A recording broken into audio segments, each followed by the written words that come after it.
Hello and welcome to the Reign of Blood podcast, brought to you by the Reign of Blood Festival team. So this is the podcast where you get a behind-the-scenes look at the con and the sharps and blood kinksters all over the world who will be celebrating with us.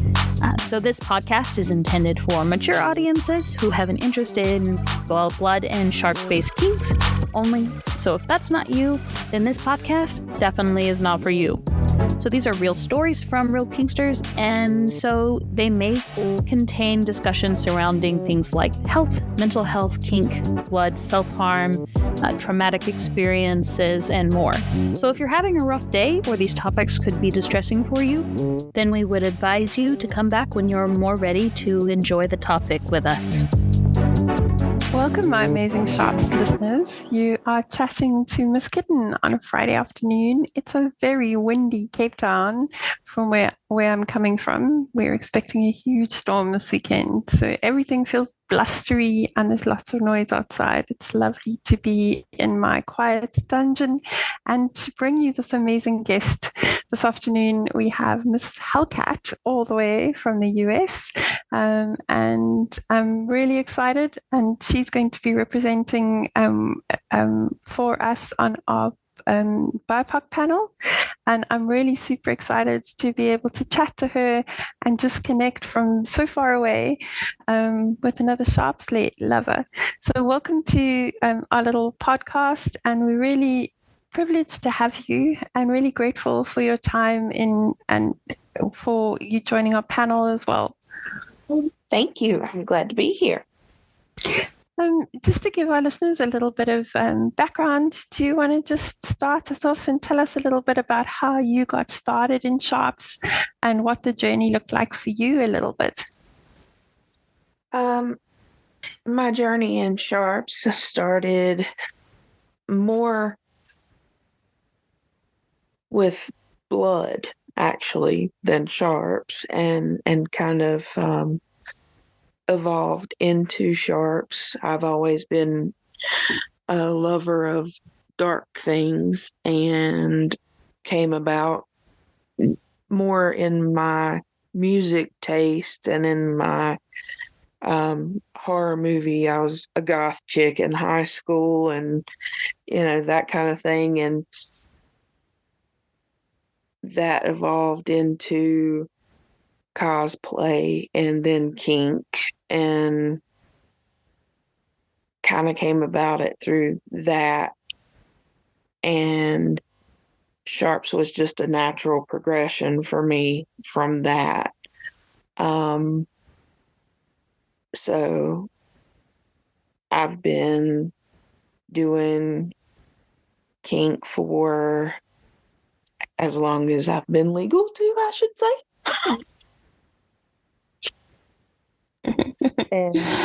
and Sharps for about 15 years now. Wow, that's a really long journey. I have to ask you, I'm also a horror buff, and I love that. My favorite genre. I will choose to watch something with blood in it over anything else. What would you say is your favorite or most memorable horror movie? Actually, my favorite horror movie is Halloween, John Carpenter's Halloween, which doesn't have that much blood in it. It's just the quality of the cinematics and that kind of thing. But subgenre wise, vampires and werewolves definitely have me. I know a couple of ladies on my team that would agree with you with the vampire thing. I agree with you with Halloween. It's a very good film. I haven't watched it, I think, in a while. I think it's time that I rewatch that. Let's go back to you said you started with blood. Do you want to tell me a little bit about what that looked like? Back then, it was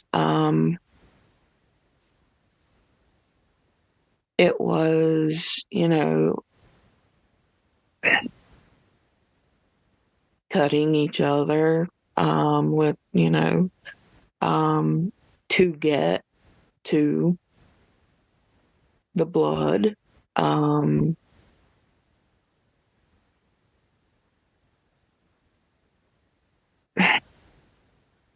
Okay. I haven't had much experience with cutting. It's something that I'm learning slowly at the moment. Do you have a memorable experience with cutting that you can talk to us a little bit about? I like to do artistic cuttings. I've done dragonflies, tigers, kittens. My beast that he passed away a few years ago. I had done a Irish symbol of strength and resilience on him. And with cuttings, you redo it. With him, it was a ritual for us, and I did it several times over the years for the scar to stand out more. And so he was I'm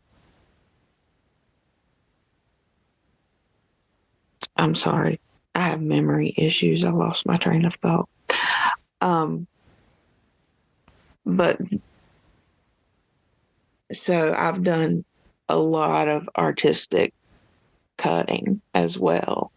But what you can, with somebody that you're bloodbound with, such as when I was with my beast, it goes a lot deeper than that. It has a very spiritual, ritualistic aspect because blood has a lot of energy in it, and with that energy exchange,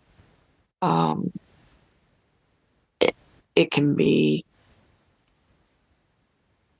euphoric to both people participating and can be felt by people in the room as well. I love that. I relate to that so much. I haven't done a lot of blood with cutting as such, but I do a lot of like blood play with needle paddles and spanking. And I so agree with you. There's so much energy, and I feel that energy as a bottom through the release, just the free flowing of it out my body. It's quite empowering and really beautiful. Oh, sorry. Give us a second. We apparently are on high alert because the door is banging in the wind. Sorry. My French bulldog feels she needs to defend us against the garage door, which looked like it was going to attack us for a second. But I've watched some of the ritual cuttings, and I've been to a couple of cutting classes recently, and there really is a lot of beauty in it, but also a lot of symbolism. So I completely understand what you're saying with the ritual side of it, and I love that. Are there other sharps that you are fond of using, and other plays with sharps that you enjoy doing? I love knives. I collect knives. And they are wonderful for cuttings as well as for, just cutting off clothes, intimidation play. There's nothing like, a cold blade against your throat. You know what you're doing with it, and other parts of the body. I love staples.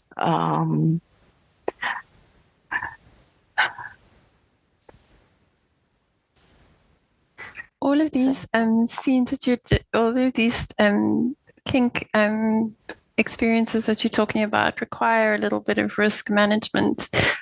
What is your setup look like, and what are things that are important to you when you're setting up? Proper skin prep.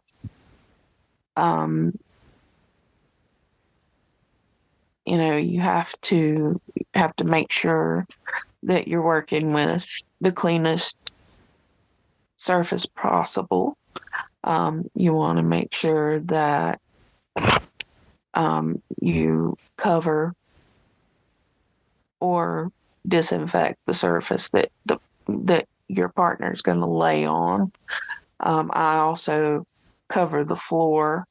I use the plastic vinyl cheap party tablecloths that you get at like Party City or Dollar General, because those are the easiest and cheapest thing to cover massage tables, which is usually what public spaces have, for needle bottoms and sharps bottoms to lay on. And they cover, the rectangular ones cover up to a twin bed, so they're perfect. And I use them to cover the floor as well around the area. I can use 2 of them if I need to, but usually one goes far enough around that I know I'm not going to splatter, but I can cover walls with them if I need to. I can, so you make sure your surfaces are covered, even if you're going to put them on a cross and spank them with vampire gloves, Of course, if you use vampire gloves, you never can get all of the blood off. So vampire gloves are dedicated to one bottom. I also find with vampire gloves, just butting in there, that they don't clean very well, and that my beautiful leather vampire gloves quickly fell apart. I think the first time I cleaned them, I over-cleaned them and used very intensive stuff on the leather, and I think I killed them. So my first pair died a sad death. Yeah, you can't use a lot of disinfectant on leather, so you have to put them out in the sun for a few days after you clean them gently, and because the sun will disinfect them. But that's why I say they're dedicated to one bottom. Yeah, I think, I don't know if it's just because I've got really stingy about my own spanking stuff for my own bum. I don't like to share it anyway. So my kit is dedicated to me. It's blood bonded with me, and I'm the only one that uses it. And it's a nice excuse to have when people ask you if they can borrow your stuff, and you can just flat out say no because it's my blood bonded implements. But I agree, and it's nice to hear that other people also think like that. I love your idea about the party table cloths. We use drop cloths from the building supply store, but they're not cheap. So I'm gonna Google party supply stores when I get off this and see, because they also possibly come in different colors, which would be really fun as well for different themes during scenes. Yeah, and I get all mine after Halloween because I live Halloween all year long, so I get them on clearance after Halloween. I love that. I think that's fantastic. It's such a clever idea as well, but it also gives you that nice vibe the whole way through. I really like that. That's a super good tip. Whatever your vibe is, you can find it on the internet year round, and just or go that special time of year when your vibe is and find them, I do quite a lot of CBT needles, so I like my vibe to be like really sweet, like Hello Kitty type thing, so that they're lulled into this false sense of security before I stick 50 12-gauge needles into their penis. So, they feel like they underestimate the whole process. It adds to the fear of the experience to think they're, in this really cute environment before they're massacred on my table. So I really like that. I'm going to go for some Hello Kitty tablecloths. I'll tag you in them when I get them. Yeah, I get really Sour Patch Kid when I do needles too. I like that. I get really sweet when I do needles, and I'm just like, stick. My favorite line when I do needles is, this is not going to hurt me at all. I didn't feel a thing. What are you complaining about? while the bottoms were writhing in agony underneath the last needle that went in. But yeah, they're definitely a super joyful experience for me, even if there's an immense amount of pain. The one thing I do experience with my bottoms is that they're truly there for the pain. For the CBT, or the CBT bottoms are truly there for the pain. That's why they're coming, and I love it. It's such an authentic experience to be able to play with somebody that honestly thrives on the pain of the play, and then to be able to tailor the play to make it more painful. So yeah, the Hello Kitty mat will add to all of that. I'm definitely, it's on my shopping list. Mm-hmm. If you could look at 3 words that describe your play, what would they be and why?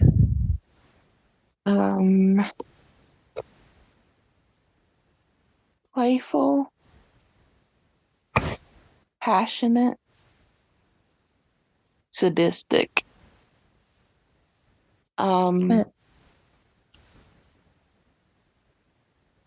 Playful, because if we're not having fun, what the fuck are we doing? You know, I like to bring fun and that childlike quality, that joy into what I'm doing. Passionate, because love. I mean, I like to spread love, give love freely. That's what the world needs a hell of a lot more of. And you know, I'm very fiery and passionate, and with the people that I play with BDSM in general, it's burned into the very fiber of who I am. And I love my community, and I mean, it's, and I love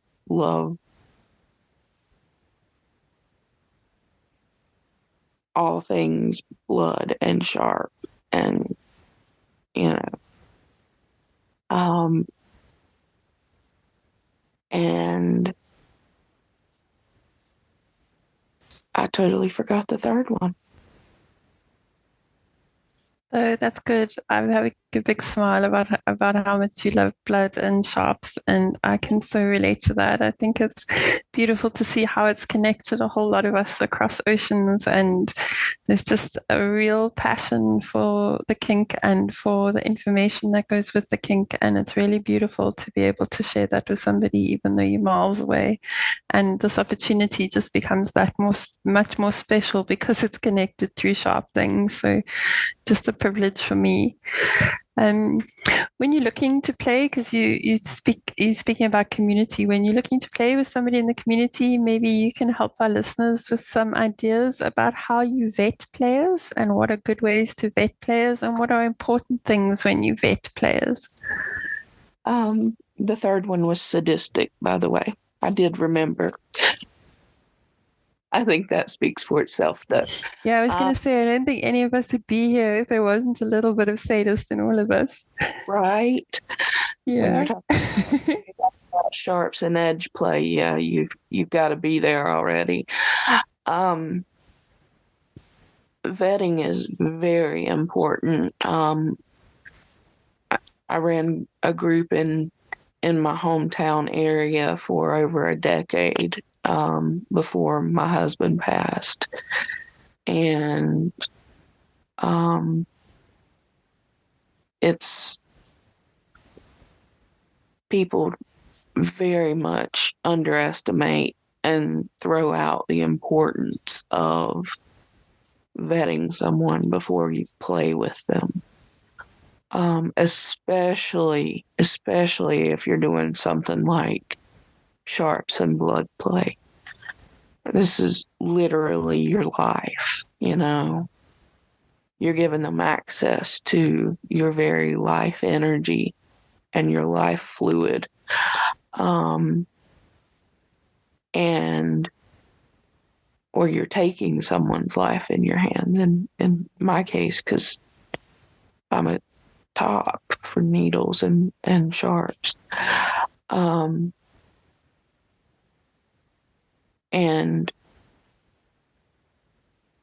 you can't just say,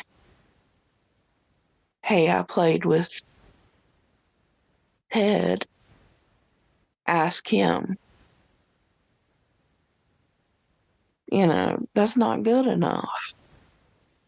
I also think that checking of energy, it doesn't matter if you've played with Ted or Corin or Linda, your energy's got to align. And just because you played with somebody else doesn't mean you're going to align with me. Like I feel really strongly about that alignment just connecting that when I'm with that person, my energy doesn't change. Like I don't have to be somebody else. I can be authentic. They stay authentic. And I find that for me is really important. So I agree with you. Just hearing somebody else has played with somebody is also not enough for me for a vetting. Right. It's like, okay, but did you just go up to them at a play party and say, will you spank me? And they spanked you and you walked away? Because I have seen that so many thousands of times over my years in the scene. People casual play with people is just, I mean, a lot of times it's people that have never met before. And they go to a random party and just go, hey, will you do this? And people don't want to say no. And, I'm not like that. I don't do casual play like that. I want to sit with somebody, see how I feel around somebody. I'm so dodgy with new relationship energy. Like that new relationship energy is toxic for me. I just make bad choices. So pickup play is not my thing. I want to know that we've been friends for a year. And for me, it's about the accountability side because I want to be able to fuck up in a normal way, in a normal friendship, and see that you can handle that and that we have a strong enough connection to be able to have communication over the fuck up before I'm prepared to be in a situation where there's potential for a major fuck up that we can't communicate about.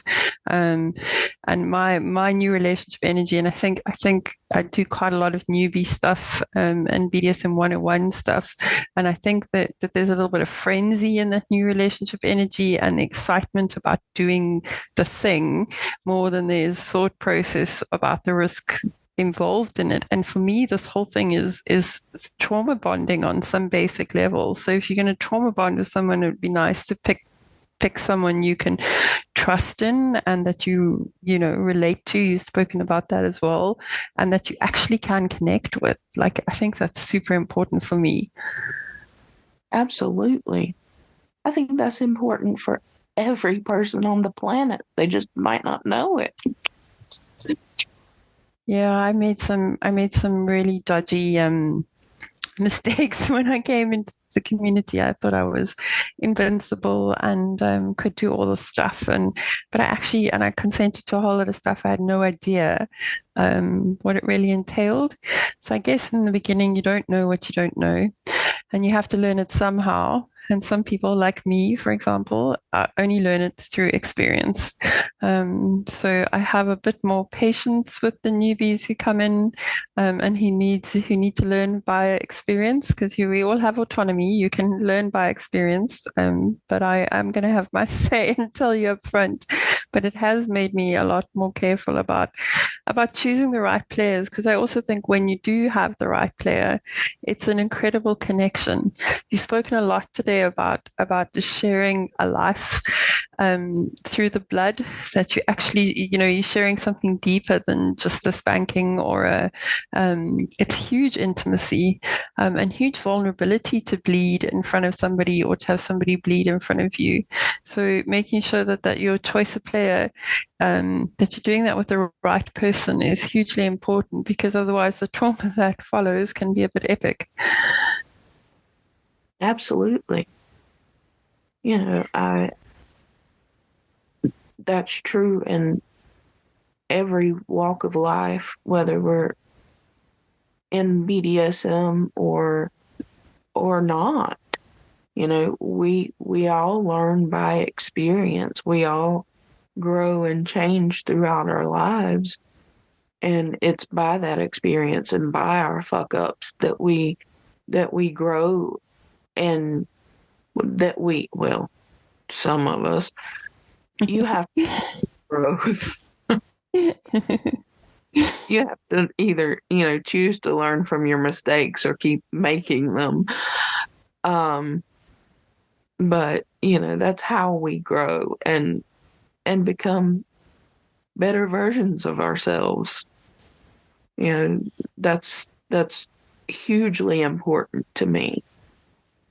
Yeah, I love that. And I think the people that can look at that with self-awareness are for me, the people that will then take accountability.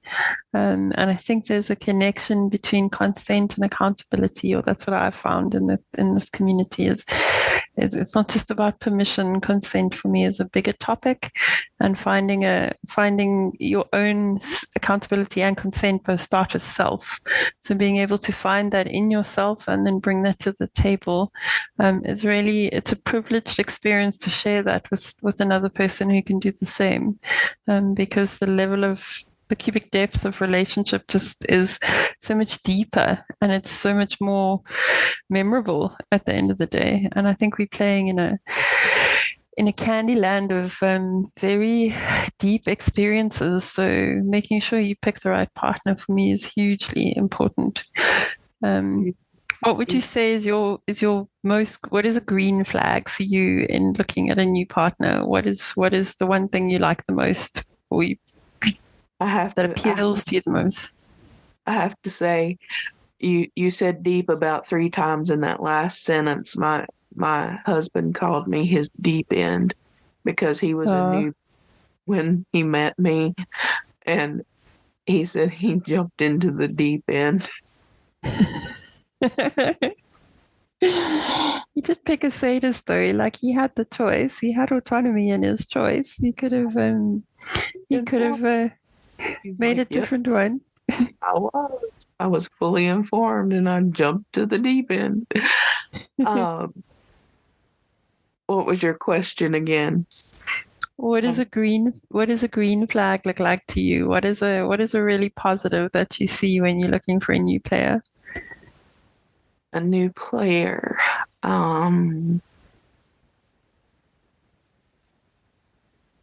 Someone, I'm very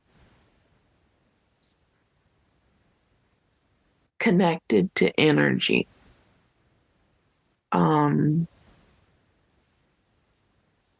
If someone has a dark energy about them, and I'm not talking about like the way they dress, it's really is an energy thing. It's the kind of person who can see beauty in darkness. It's hard to describe, but people that know. Energy is such an interesting thing. You've mentioned it a lot today, and you've mentioned it a lot in speaking about blood, and it's grounded me a little bit in thought as well. Like, it's something that my journey, I've only paid attention to it in the last sort of 5 or 6 years intentionally. In the vanilla work I do, I do a lot of therapy work with animals, and I got a French bulldog about 3 years ago who is just my absolute love of my life and comes everywhere with me. But now incorporating her energy into the situation, she's taught me so much about how to see energy and how to experience energy, because she arrives in every situation with bulldog energy 1.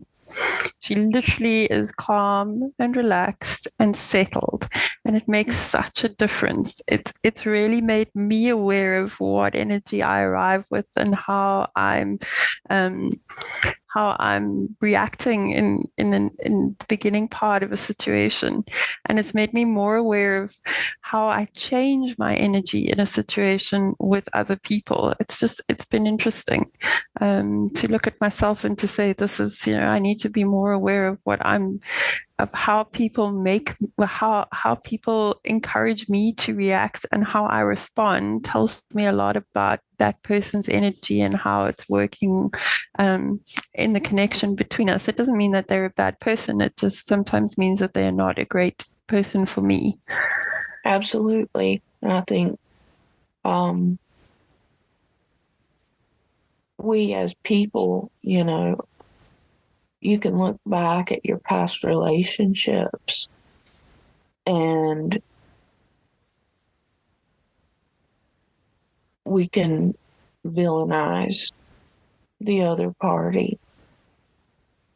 And in some cases it's well deserved. Don't get me wrong. In cases of abuse and that kind of thing, there's no excuse.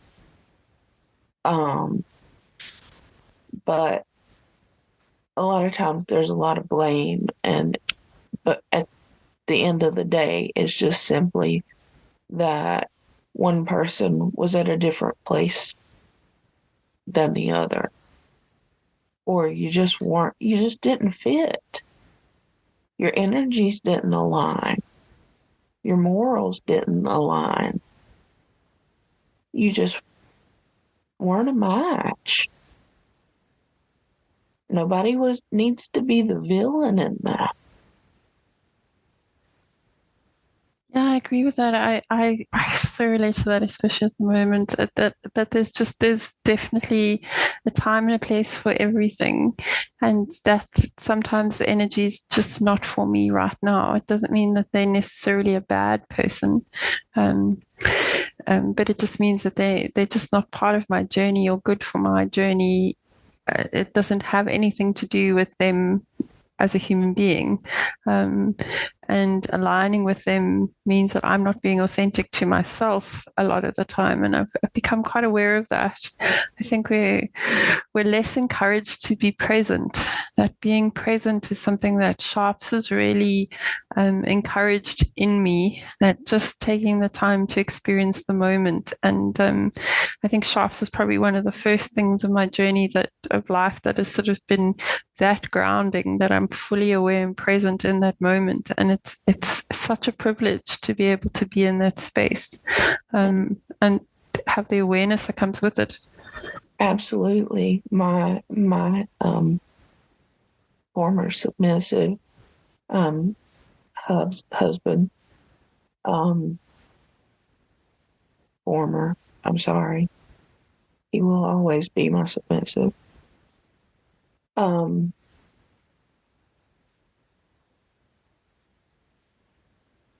He had ADHD, and it was one of the reasons that he liked needles so much. It made him acutely aware every time I stuck a needle in him.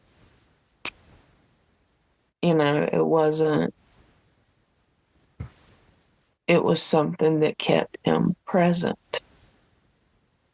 I constantly had my hands on him, constant energy flow. And there was something, going on that was causing constant sensation or consistent sensation on top of the energy flow that was constant. And it just caused him to have rolling orgasm.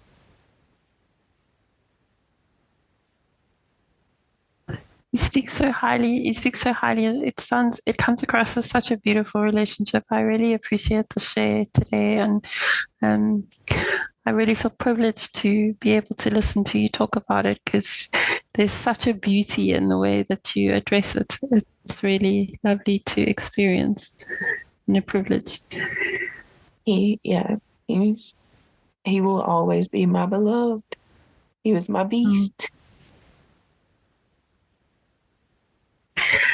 And when you're looking at the sharps play, which is it's obviously a big share of energy. It's deeper than a lot of other kink. I'm maybe generalizing a bit here because my experience with a lot of other kink is limited. Pretty sharps focused as a player. But what is important for you for self-care for your players, and then for aftercare in a sharp situation? In a sharp situation, for self-care, because of the energy exchange, because it is what it is, because it's their life energy. As an empath, that is the strongest kind of energy there is. And it's really hard for me to block that energy, that kind of energy. So I have to make sure it is that play is with somebody I don't mind sharing that kind of energy with. Because I know I can't concentrate on the placement of the needles, how deep they're going, where they're going, and all that, and block, because blood energy is stronger than if I'm throwing a whip and I have that physical distance and it's not blood energy I'm dealing with. So that's really important. It's also really important that a really important consideration for me, because I have chronic illnesses, that I plan ahead, that if I'm doing an elaborate design with the needles, that I have that planned out, a stencil if I need it, whatever setup that I need, have the submissive or someone else do the setup for me if I'm going to be standing for a long time, or have, a stool if I can get it lower, if they can lay lower, if it's going to be a long time, water around for my bottom and myself, if there's going to be breaks needed, that kind of thing. Just, you've got to think about your physical health while you're doing what you're doing, as well as your mental and emotional well-being. And aftercare is as important for me as it is for my bottom. I want cuddles too. I love that. I mean, I'm not too domly of a dom to say, I absolutely love my enjoyment in aftercare comes from petting, loving on my bottom. I love giving aftercare. I love that.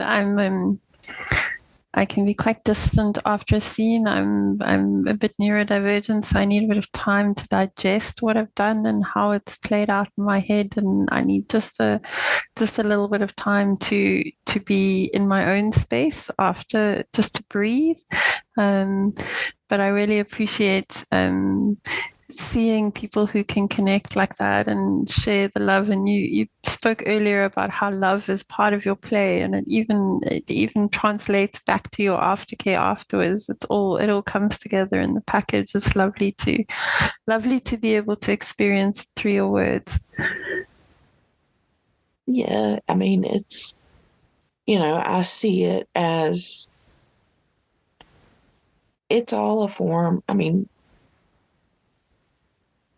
okay, I'm kind of old. I'm really old and pretty old school in why I do what we do. It's a form of fucking to me. So so it's, like making love. You do it, we're doing this for love, baby. Some kind. It may not be romantic love. It's love of some kind.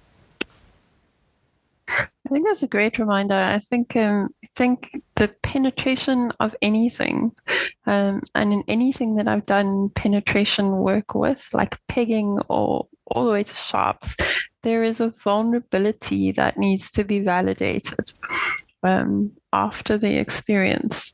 And I think for me as a woman, the giving me the capacity to penetrate something, whether it be with a strap on or with a needle or something, was quite an interesting shift in my understanding of what I needed in aftercare, and why I needed it, because the roles were almost reversed for a second. So I do think you're right. It is another way of fucking, to put it politely. But anything that you have penetrated, you've shared a vulnerability that is above and beyond a normal relationship, I think. And I find, especially because I'm a female and I have certain expected roles, to be on the other side of that vulnerability was huge for me in the beginning. So learning to understand how to validate that was a big step in being able to ask for myself as a bottom how I needed to be validated in aftercare. I found that quite interesting in my journey. Mm-hmm. Yeah,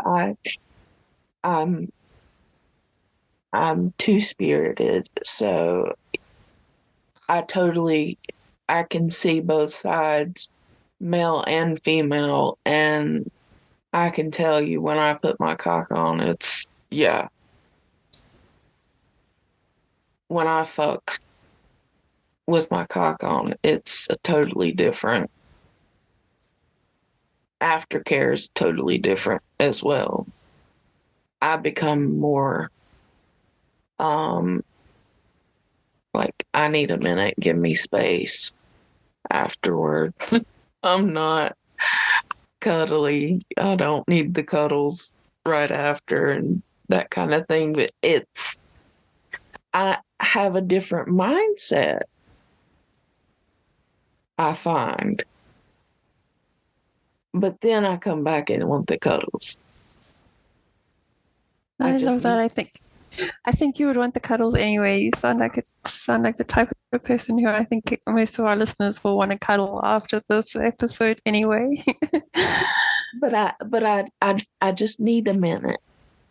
Like, I'm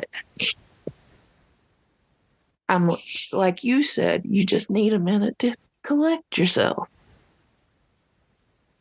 Yeah, my brain takes a bit of time to download things sometimes, and sometimes the experience is bigger than me. And I've also learned that by asking for that space, it removes the expectations that people, I think there's a certain expectation with aftercare that it needs to be cuddly and sweet and intimate immediately afterwards. And I think it's okay to ask for a bit of space before we reconnect like that, so that I can also just check my own energy, check where I am in my head, and just digest what's happened, and just be present with myself for a little bit. Right. Whereas before I would have done it out of compulsion to do the expected. Now I find that I'm quite prepared to ask for that time and ask for that space, and I don't think it's necessarily a bad thing, as long as I make it sort of known up front, so that everybody can handle expectations up front Right. before the scene. And my male spirit is very much that way. It's just like, I just need a minute and then we can reconnect. You speak about being two-spirited. It's something that I have very little information or knowledge about. Can you give me a little bit more info on what it means to you and how that affects your life? It's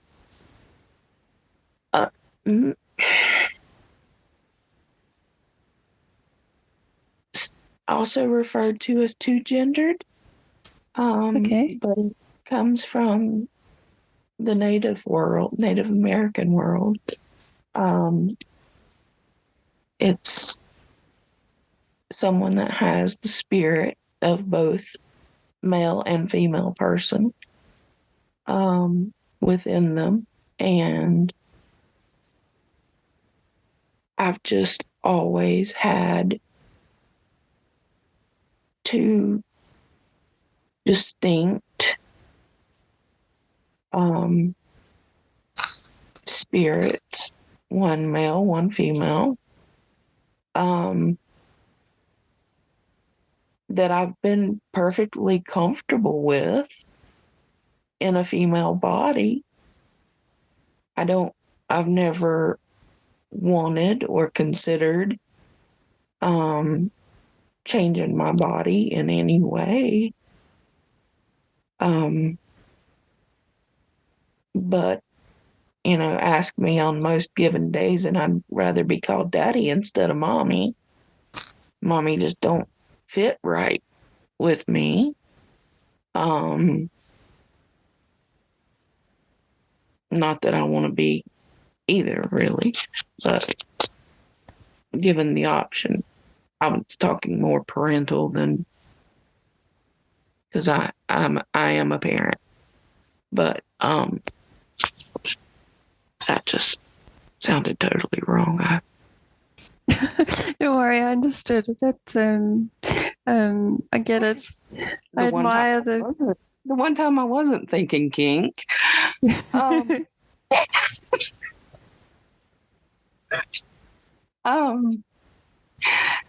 But it hasn't really affected my life that much, because until more recent years, it wasn't really a term that was used in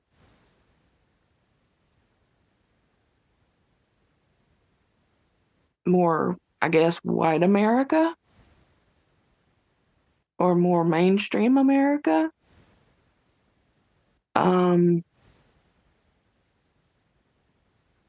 So I've just always been what most people would consider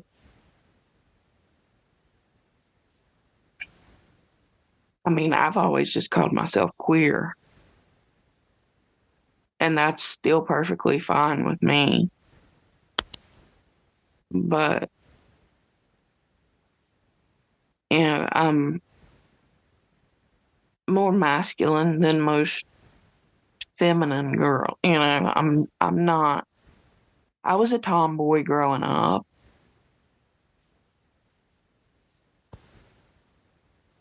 And I don't know. I'm fine with me.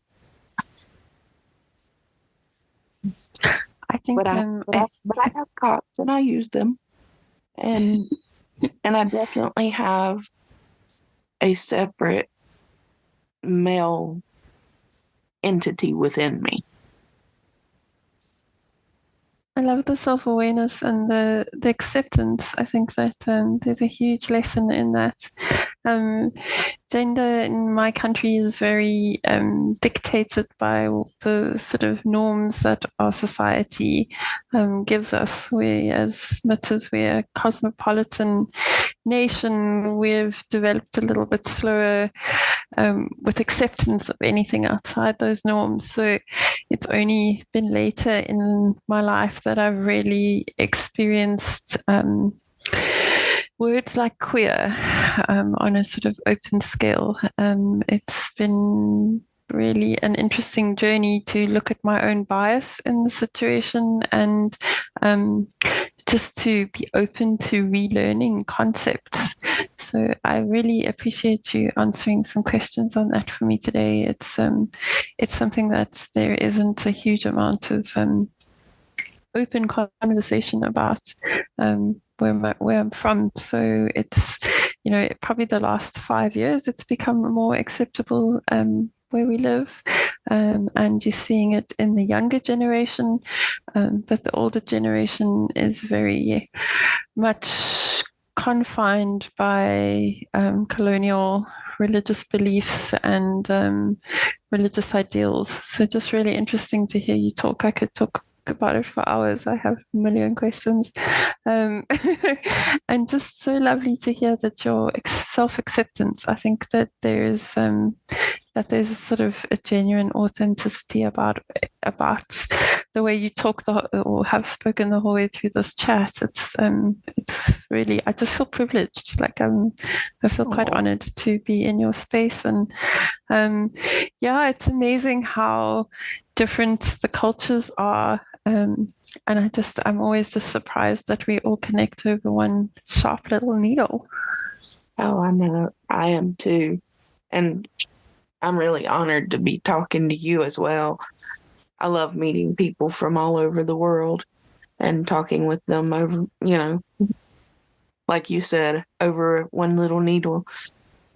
Yeah, that damn sharp, that damn prick. This all started because of a prick. So absolutely. Ms. Holcat, I'm really, really honored to have chatted to you today, and thank you for your time. And I'm so looking forward to the panel, the BIPOC panel. I think it's so incredible to connect communities and just different ideals and different